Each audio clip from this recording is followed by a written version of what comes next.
যার দ্বারা আপনার অন্য মশালাগুলো বুঝে নিয়েন। আমাদের ওলামারা এখানে মুরব্বিয়ানে কেরামরা সারা কুমিল্লার বড় বড় আলেমরা বসা আছেন, এই শুধু ইমাম সাহেবের পিছনে সূরা ফাতিহা পড়তে হবে কি হবে না, এই মাসালাটা আমরা কমপক্ষে এক সপ্তাহ সকালে 1 ঘন্টা রাত্রে 1 ঘন্টা ছাত্রদেরকে পড়াইতে হয়, বুঝাইতে হয়। তো সেখানে আধা ঘন্টার ওয়াজের মধ্যে কেমনে মাসালা বুঝাই? শুধু মূল দলিলটা আপনারা একটু খেয়াল করেন। উবাদা ইবনে সামিত রাদিয়াল্লাহু তাআলার হাদিস সহিহ বুখারী এবং মুসলিমে, লা সালাতা ইল্লা বিফাতিহাতিল কিতাব। আল্লাহ হাবিব সাল্লাল্লাহু আলাইহি ওয়াসাল্লাম বলেন, সূরা ফাতিহা ছাড়া কোনো নামাজ নাই। খুব খেয়াল করি ভাই, সূরা ফাতিহা ছাড়া কোনো নামাজ নাই। লা সালাতা ইল্লা বিফাতিহাতিল কিতাব। মান লাম ইয়াকরা বিউম্মিল কিতাব ফালা সালাতা লাহ। যে সূরা ফাতিহা পড়লো না তার কোনো নামাজই হবে না। ফাহিয়া খিদাজুন গায়রু তামামিন। বিভিন্ন শব্দ আসছে হাদিসের। হযরত আবু হুরায়রা থেকে ওই হাদিস আসছে, হযরত জাবির থেকে ওই হাদিস আসছে, হযরত উবাদা ইবনে সামিত থেকে ওই হাদিস আসছে। ইমামে আজম আবু হানিফা রাসূল হলো আগে আল্লাহর কিতাব, আল্লাহর কিতাবের সমাধান পেয়ে গেলে পাবি, হা বাস হয়ে গেল, পাবি। আর আল্লাহর কিতাবে যদি পরিষ্কার সমাধান না পাওয়া যায় তখন সুন্নতে রাসূল দেখতে হবে। সুন্নতে রাসূলের মধ্যে যদি সমাধান না পাওয়া যায় তাহলে সম্মিলিত সাহাবায়ে কেরামের আমল দেখতে হবে।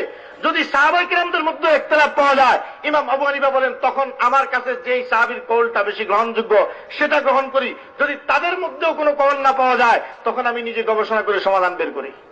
তাহলে ইমাম আবু হানিফা রাসূল মোতাবেক আগে আল্লাহর কিতাব, তারপর 2 নম্বর রাসূলের সুন্নাহ, 3 নম্বর ইজমা উম্মত, 4 নম্বরে কিয়াস বা নিজের ইজতিহাদ আর গবেষণা। এই 4টা তরিকা। এই জন্য ইমাম আবু হানিফা ওনার সব শাগিরদার সব হাদিস নিয়ে বসলেন। এক হাদিসের মধ্যে আসলো লা সালাতা ইল্লা বিফাতিহাতিল কিতাব, সূরা ফাতিহা ছাড়া নামাজ হবে না। এবার আরেক হাদিসে এসে গেল হযরত আবু মুসা আশআরী থেকে, ইমাম মুসলিম রওয়ায়াত করছেন কিতাবুত তাশাহুদ, বাবুত তাশাহুদের মধ্যে। লম্বা হাদিস, একটা অংশ হইল ওয়া ইযা ক্বারা ফাআনসিতু। ইমাম সাহেব যখন তিলাওয়াত করবে চুপ থাকো। ভাই বলেন না, ইমাম সাহেব তিলাওয়াত করলে কি থাকো? ইমাম সাহেব তাকবীর দিলে তুমিও তাকবীর দাও। ইমাম সাহেব রুকু করলে তুমিও রুকু করো।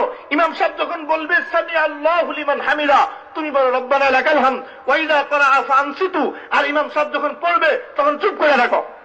ইমাম আবু হানিফা এই তো সমাধান পাওয়া গেল। এক হাদিসে হুজুর বলতেছে ইমাম সাহেব পড়লে চুপ থাকো, আরেক হাদিসে বলতেছে সূরা ফাতিহা ছাড়া নামাজ হবে না। আল্লাহর নবীর কোন হাদিসে তো দ্বন্দ্ব নাই। প্রথম হাদিসে একাকী নামাজ পড়নেওয়ালার ব্যাপারে, আর দ্বিতীয় হাদিস জামাতে নামাজ পড়নেওয়ালার ব্যাপারে। এবার যারা এই হাদিসের উপর আমল করলো, সব সময় ফাতিহা পড়তে হবে। ইমাম সাহেবের সাথেও, ইমাম সাহেব ছাড়াও সব সময় পড়তে হবে। তারা কি মুসলিম শরীফের হাদিসটা মানলো না ছাড়লো? আমরা কি কোনটা ছাড়লাম না দুটোটা মানলাম? 2 হাদিস মানলা, 2 হাদিস মাইনা আমরা হয়ে গেলাম বেদাতি, আমরা হয়ে গেলাম কাফির, আমরা হয়ে গেলাম মুশরিক। আর তারা এক হাদিস মাইনা আরেক হাদিস ছাইরা তারা হয়ে গেল আহলে হাদিস। এক হাদিস মাইনা আরেকটা ছাইরা তারা হইল আহলে হাদিস। আর আমরা উভয় হাদিস মাইনা আমরা হইলাম বেদাতি, আমরা হইলাম সুন্নতের খেলাফ আমলকারী। এই সংক্রান্ত ইমামের পিছনে কেরাফ। আর একটা কথা, হযরত চলে আসছেন শেখুল হাদিস, সারা বাংলাদেশের বড় মুরব্বী হযরত মামুনুল হক সাহেব মাদ্দাজিল্লাহু আলাইহি। কথা বলাটা খুব গুস্তাখি মনে হচ্ছে আমার কাছে, শুধু জবানে কথাটা একটু রেখে যাওয়ার জন্য। শুধু আপনাদেরকে আর একটা মিসাল দিই, তারা কয় বুখারী শরীফের হাদিসে তো নাই। ইমাম সাহেবের পিছনে যে সূরা ফাতিহা পড়তে হবে না, এটা তো বুখারী শরীফের হাদিসে নাই। মুসলিম শরীফের হাদিসের মধ্যে একটা সমস্যা আছে। কাতাদা এই হাদিসের বর্ণনাকারী, কাতাদা থেকে শুধু সুলাইমান আত-তাইমি হাদিসটা বয়ান করছেন। কাতাদার আর কোন শাগরিদ ওয়াইদা ক্বারা ফাআনসিতু এটা বর্ণনা করে নাই। কিন্তু অন্যান্য হাদিসের কিতাবগুলো দেখলে, মুসনাদ আহমদ ইবনে হাম্বল দেখলে, সুনানে দারাকুতনি দেখলে, সুনানে বাইহাকি দেখলে, অন্যান্য হাদিসের কিতাবগুলো দেখলে পাওয়া যায় কাতাদা শুধু একা ওয়াইদা ক্বারা ফাআনসিতু বর্ণনা করে নাই, বরং সাঈদ ইবনে আবি আরুবাও বর্ণনা করেছে, ওমর ইবনে আমেরও বর্ণনা করেছে। তাকে একটা কথা বলে রাখলাম। তো এখন বুখারী শরীফে নাই, তো বুখারী শরীফে আছে না নাই, শুধু আপনাদেরকে একটা কথা আমি দেখে এই কথা শেষ করে দিচ্ছি। ইমাম বুখারী বলেন ওয়াইদা আম্মানাল ইমামু, riwayat আনতেছে ইমাম বুখারী, ওয়াইদা আম্মানাল কারি এক riwayat, ওয়াইদা আম্মানাল ইমামু আরেক riwayat। ইযা আম্মানাল কারি ফাআমিনু, ইযা ক্বালা আল ইমামু গায়রিল মাগদুবি আলাইহিম। খুব খেয়াল করি ভাই, ইমাম বুখারী riwayat করতেছেন আল্লাহ রাসূল বলেন ইমাম যখন বলবে গায়রিল মাগদুবি আলাইহিম, তখন ফাকুলু আমিন, তোমরা এবার বলো আমিন। আরে ভাই কার কথা বলতেছে যখন গায়রিল মাগদুবি আলাইহিম বলবে? ইমাম। ইমাম যখন বলবে গায়রিল মাগদুবি আলাইহিম, এই শব্দটা হাদিসের আরেক জায়গায় দেখেন, ইযা ক্বালাল ইমামু সামিআ আল্লাহু লিমান হামিদা।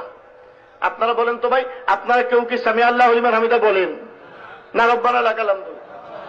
সামিআ আল্লাহু লিমান হামিদা বলে ইমাম, আপনাকে বলতেছে বলতে রব্বানা লাকাল হামদ।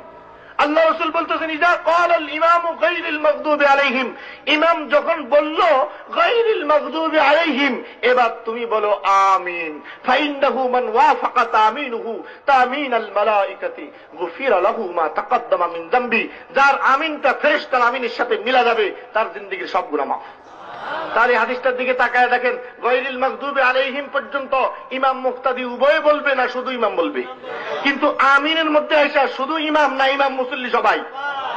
পরিষ্কার হয়ে গেল যে সূরা ফাতিহা শুধু ইমাম পড়বে, মুক্তাদি পড়বে না। এই হাদিসটা বুখারী শরীফের কোন কিতাবে বলেন না? তো সুতরাং কেন এই ধোঁকা, কেন এই ধোঁকা? সূরা ফাতিহা ছাড়া আমাদের কোন নামাজই হইল